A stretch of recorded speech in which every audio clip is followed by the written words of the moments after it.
Elias was a shoemaker. He had spent his entire life crafting shoes for others, but there was one pair he never sold. These red shoes were special. They held a story of love, loss, and hope. Many years ago, Elias met Rose. She was kind, joyful, and full of life. For weeks, he had worked in secret to make something special for her, a pair of red shoes. When he finally gave them to her, she smiled brighter than the sun. Rose loved the shoes, but Elias loved Rose even more. She wore them everywhere, and he loved to watch her twirl under the cherry blossoms, her laughter filling the air. But one day, everything changed. Rose left without saying goodbye. She left a note that said, "I must go, but I will come back. Please wait for me." Elias didn't understand why Rose left, but he believed her words, so he waited. Every day he looked at the red shoes, hoping she would return. Days turned into weeks, weeks into months, and months into years.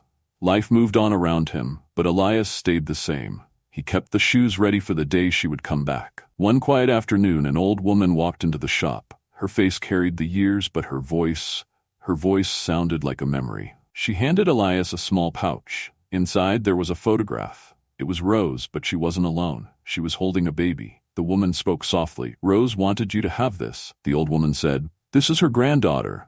Elias didn't speak. He just smiled softly. Then he started making a new pair of red shoes, small ones, just the right size for the little girl. The little girl wore the new shoes and laughed. Elias felt his heart warm. Through her he found Rose again. Elias stood at the door and waved goodbye. The red shoes had found a new home, and so had his love. Life had taken Rose away, but it had brought her back in the most unexpected way. Love doesn't end when someone leaves. It lives on, in memories, in people, and in the things we create. For Elias, the red shoes were no longer just a memory. They were a gift, passed from one heart to another.